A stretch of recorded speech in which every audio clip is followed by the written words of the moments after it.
Jeff, it is wonderful to have you on Uncover Wealth Radio. Thank you so much for joining us today. Thank you for having me. So, Jeff, today we're speaking about how to get more of what you want from your business. But what happens if you're not quite sure what that is anymore? That's really the challenge that I run into with a lot of businesses is as you kind of evolve through that business life cycle, you get into that business in the first place, the startup phase, you got all kinds of energy, all kinds of excitement. Hey, we've got a new idea, we've got a new market. And especially once they start hitting that 3, 4, kind of 5-year mark, it's like, okay, this is turned into work. Instead of, especially on the visionary types that, hey, I want to be out talking to customers. I want to be out playing on the golf course, stuff like that. And instead, I'm sitting here dealing with customer support issues, or I'm dealing with internal people issues, kind of a thing. And it's like, this is no longer fun. This is work now. So it's that stage is really, honestly, that's where we lose a lot of the entrepreneur, a lot of the businesses, that people just say, hey, this is not what I signed up for. I'm bailing out and going starting over, kind of a thing. And it's a tough roadblock to sit there and get through, for sure. Yeah, absolutely. So what are some of the common struggles that you see when entrepreneurs hit that roadblock, hit that wall where they're trying to grow, but like you say, they've got all this other stuff that's suddenly coming up to bite them? What are the common struggles that you see there? Well, at the high level, at the outside symptom level, you're dealing with people issues, kind of a thing, of trying to make sure you got the right people doing the right job. Are they really understanding what they're doing? It's the old story. You go hire somebody on, and it takes them a month, 2 months, whatever, to even get up to speed, kind of a thing. It's like, okay, is that really a good use of the resources? A lot of times you've got like quality control issues that, okay, things are not going out the back end, products, services, whatever, quite like they used to. And therefore you've got customer complaint issues and things like that. But what it really boils down to underneath is just simply complexity. That it's one of those things that really creeps up on you that you don't even realize, because you start off a business with you and your best friend or whatever. There are 2 people. It's real nice and simple. It's one line of communication between the 2 of you. But then you say, okay, we need to expand out. We bring on just that 3rd person. It's only one more person, 50% increase in headcount, but now you've got a 300% increase in the number of communication lines. And it just sits there and goes out as you grow. So as you add, especially in the startup realm, we always look, because at that point, everything's about getting the first sale, getting the next sale, kind of a thing. So I like the story I heard once that, okay, your company's making blue widgets here. You got the customer that calls up and says, hey, I heard about you, but I really need some red widgets. Can you make red instead of blue here? It's like, sure, we can do that. It's like, okay, great. I need 5,000 of them. Well, of course we can do that, because we're going to say yes to everything. Well, I need them next Tuesday, and I need them over in the Far East. And you kind of hang up the phone, and your team looks at you and says, what the heck did you just agree to? But early days, we sit there and work together and we pull it out. But the thing is, every time we do that, all of a sudden now we're making red and blue. Tomorrow we're making yellow. Well, next day we're making a different shape. It's like all of a sudden we have no focus anymore. We have no singular line of, okay, this is who we are. This is what we're trying to get to. And before you know it, it's just quicksand kind of thing. You're just stuck in the mud. You can't get any traction moving forward at all right that way. Yeah, I know I've definitely been there before in the past where, people would come to me and they would say, oh, you're an accountant, you run an accounting firm, you must do this thing over here. And I go, well, we don't actually usually do that thing, but okay, sure. Yeah, we'll do that thing for you. And you're right. Your team are going, what? But we have expertise over here. And it makes it just makes everyone's life so much harder. So how can we get past that? Because of course, it's a stage in business where, we want any sale, we want to make any sale. And sometimes that mindset actually can stay with us a very long time as we grow as well. How do we get over that? How do we get past that and actually stop essentially making our lives harder than they have to be?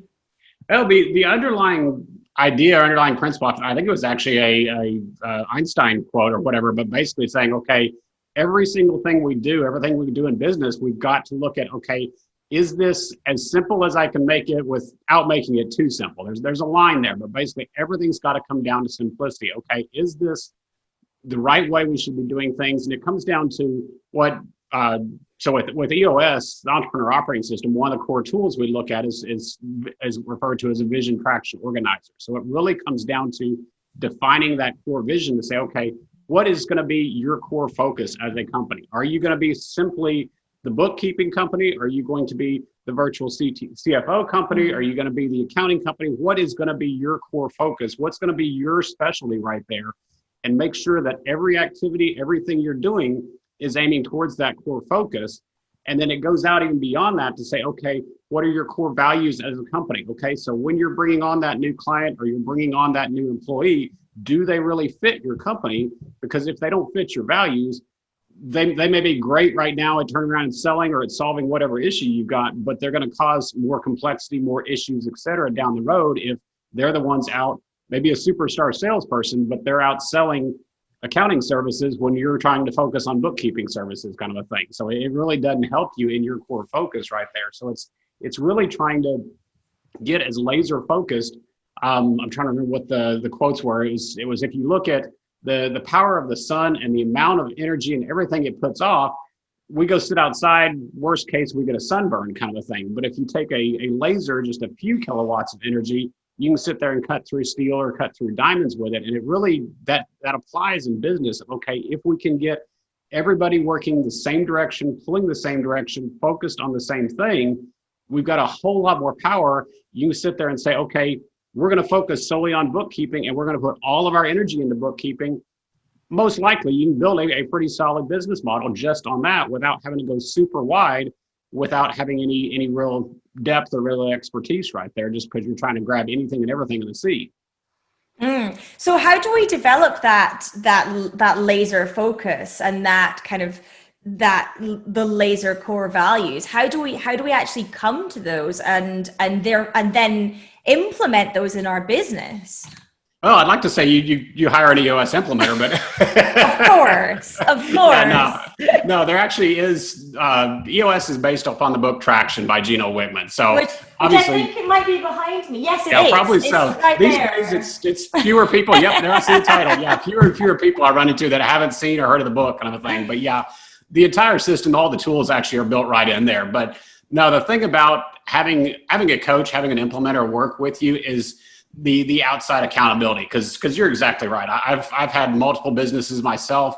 Sitting there, especially being in that founder, that CEO seat, in a lot of ways can actually be kind of lonely, but at the same time, it's like you've got nobody sitting there necessarily holding you accountable to say, okay, are you making these decisions? Are you meeting your numbers? Are you doing things? And that's where an outside coach or an outside implementer in the case of EOS really comes in handy. But it's with that EOS system, like I said, the VTO, the Vision Traction Organizer, is simply, it's literally an entrepreneurial 2-page vision plan. It's not some big, massive 6-inch strategic plan that we all kind of get buried into and, hey, we're going to go do business planning, and you never get anywhere. It's EOS is really designed for the entrepreneur just to make things, again, as simple as possible there. But it's really a matter of sitting down, thinking about, okay, who are we going to be as a company? What's our focus? What's our vision? What's our target market? How are we going to differentiate ourselves within that target market? And then start looking at planning to say, okay, where do we want to even be in 10 years?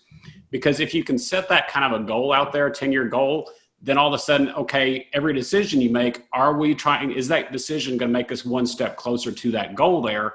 If not, we need to kind of question our decision-making or our opportunities. And so, hey, is this new client going to help me reach my goal here in 10 years or in 5 years, whatever that goal is, to where, again, you've got this picture out here. Because a lot of times we're almost in business for tomorrow kind of a thing. It's like at that point, you're all over the place, back and forth. It's like, okay, you've got to have something, a target out there to aim at, because otherwise you're guaranteeing yourself to miss the target. Absolutely. And I think it's been said a few times, and I know I found this myself as well, but now let me get this the right way around. You typically overestimate what you can achieve in a year and underestimate what the 10 years will look like. Do you find that with the businesses you work with as well? Yeah, that the 10-year so. Vision seems to be much less than actually what you could achieve over 10 years. It really is. A lot of them, when you start looking and say, okay, what are you going to be in 10 years? A lot of people don't look out that far, and it's troublesome trying to figure out, okay, what do we really want to be? It's like I find it's either opposite ends of the extreme. between. It's like, okay, we're going to conquer the world here, or we're just going to go take over our backyard. It's like, well, how about something in between? It's like you've got more capability here with this team. But that's the nice part of the vision planner with EOS is that we start with that 10-year picture, and it's really just a goal out there. It's nothing complex. It's just, hey, we want to be the leader in this industry. We want to be in all these different areas, whatever the case may be. It's still very soft, very vague kind of a thing out there. It's just a goal out there. But then we'll start bringing that back in to say, okay, now that's your 10-year. Now what's your 3-year? What do we need to do in the next 3 years to reach there? What do we need to do? Bring it in again. What's the next 1 year? And really actually get it down to what, in EOS terms, a 90-day world where you're just sitting there cycling to say, okay, we're going to go work on the business, a specific set of goals for everybody in the company. So everybody knows what their goals are, what their target is for the next 90 days. And that gets, again, everybody focused in the same direction. Get that laser beam back to where, okay, everybody's working, everybody's pulling the cart the same direction rather than the tug of war where you've got everybody pulling out from the center and nobody's getting anywhere kind of a thing. So it's like, if you can get everybody focused in on that next 90 days, makes it a lot easier to say, okay, 90 days is something we can quantify most of the time in our head with our business. Okay, what do we need to do in 90 days? What can we get accomplished in the next 90 days of go hire this one new person, bring in 2 new clients? What do we need to do 90 days? And then at the end of that 90 days, we look at it as kind of, if you're cutting a road to the forest or whatever, you sit there and cut for a little while, but at some point you got to climb up and say, okay, are we still going in the right direction? So at the end of 90 days, you kind of survey the land. Where have we been? Where are we trying to go? Set the next 90 days, turn around and just keep repeating as you go. And it gets you into that, 1, it's a cadence, but 2, it's a shorter cycle that, like you said, okay, I can focus on just the next 90 days. I know exactly concrete plans of, okay, we need to do A, B, C in the next 90 days. That's workable. If I'm just looking out at a 10-year plan and saying, hey, everybody, let's get excited about that 10-year plan, you can get excited about it, but it's not something actionable that you can work towards. And a lot of times we'll have people struggling or businesses struggling with that because everybody knows where we want to get there, but it's the adage of how do you eat an elephant? It's like everybody's looking at the big elephant, the big picture out here, the big vision. It's like, well, we got to break that down one bite at a time here for what are we going to do this quarter in order to reach that 90-day plan. So it's really a combination of all of it put together. Nice. And what do you say to those business owners and entrepreneurs who say, well, I'm a creative and I like to go with what I feel, or the type of person that, they're working on something and then it's like, oh, squirrel, I want to go over in this direction. Many business owners have a bit of that, at least in their personalities. Yeah. How do you pull them back to that focus, to that 90-day plan, to this is what you mapped out, let's stick to the plan? Because I know a lot of people have a bit of resistance actually when it comes to this is what we've got in the plan, let's stick to the plan for now. And I will admit, I've done all the profile assessments, and I'm actually about a 60% visionary myself. So yeah, the squirrels do happen, kind of a thing there. But and the reality is, honestly, especially if you're dealing with a little bit larger company there, your team hates that. Yes. Like, okay, well, what seminar did he go to yesterday? What book did he read this week? We're shifting directions again, kind of a thing. But no, it really, and EOS actually accommodates that very well, that we look at the whole accountability chart, kind of the old definition of an org chart with a bunch more usefulness to it. But there is a visionary type seat, a visionary type role in that accountability chart for the organization. And honestly, I've heard from other implementers it's about a 50-50 split on which companies have it or not. My experience, I've found almost everyone has some kind of visionary role to it. And the real key is having a complementary, what we refer to as integrator, but basically the process person that sits there and drives it, where yes, you can have the dreams, the visions, you can go out and explore the new markets, you can go out and have the conversations with those customers, and maybe it does impact the bigger picture, the 10-year picture, stuff like that.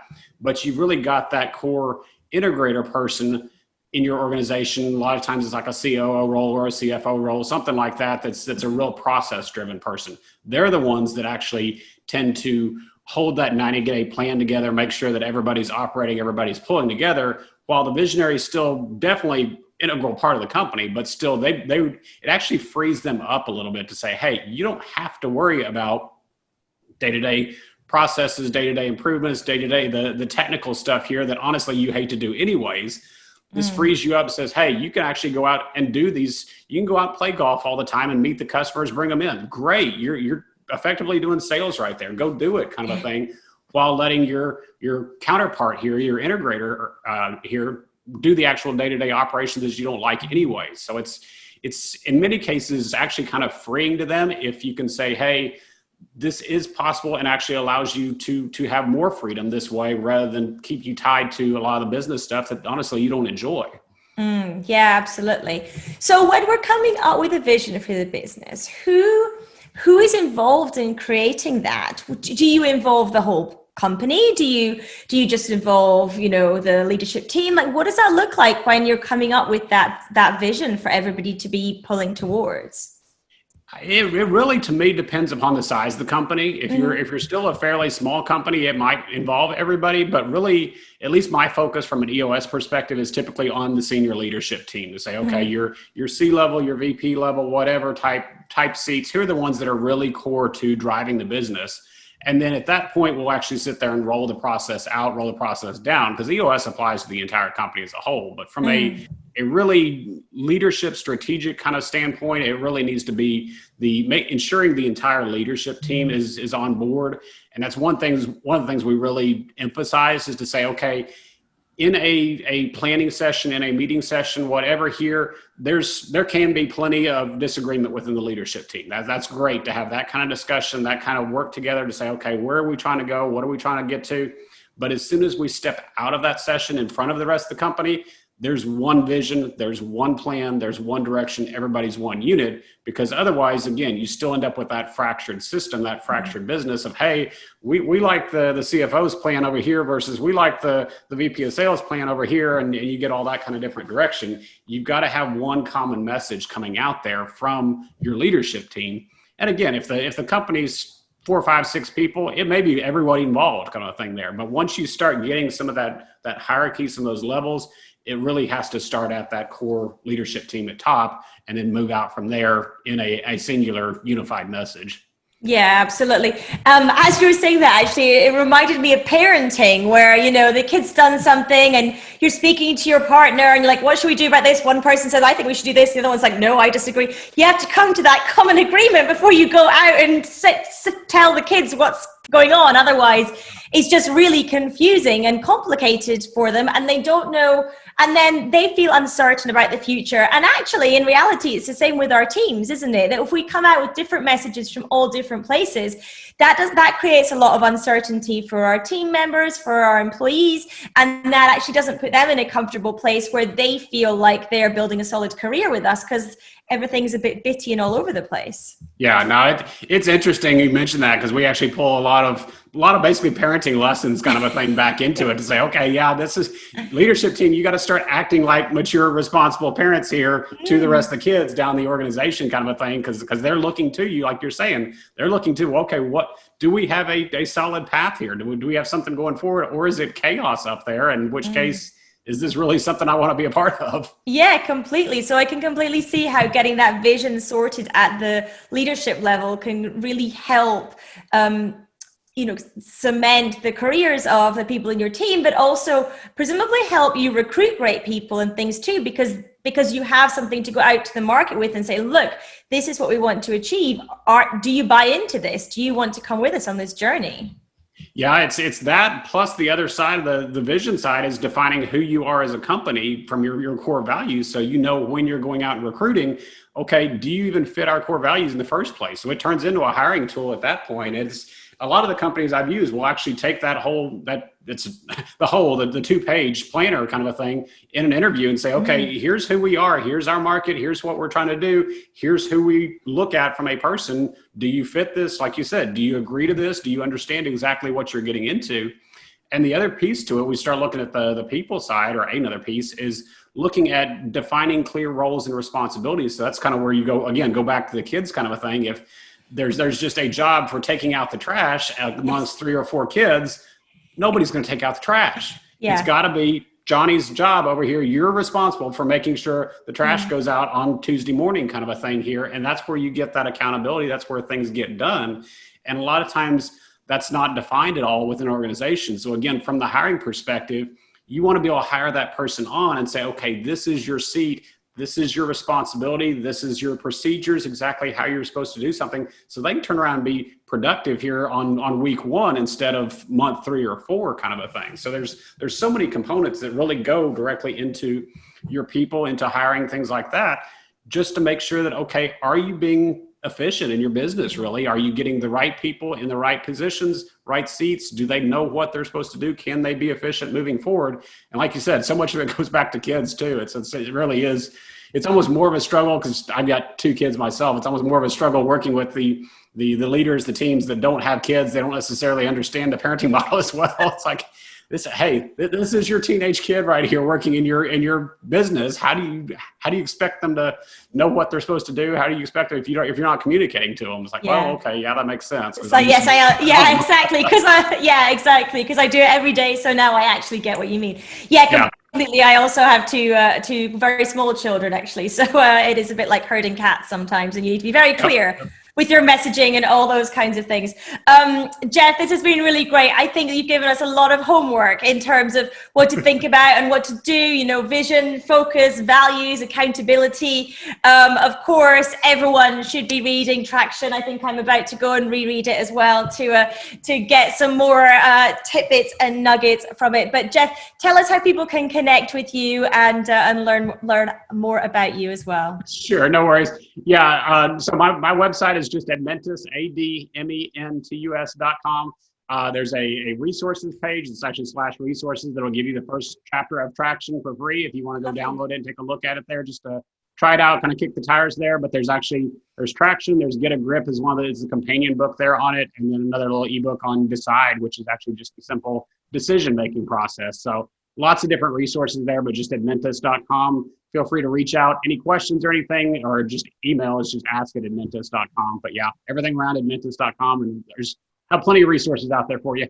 Lovely. Thank you, Jeff. We'll also put all the links in the show notes as well, so that everyone can get them there. And we'll put all your links to your social media links and all those kinds of things in the show notes too. But thank you so much, Jeff. This has been a great conversation. I've really enjoyed it. And I know I've got some stuff that I'm going to go away and work on, and I'm sure our listeners do as well. So thanks again, Jeff, for joining me. Thank you very much.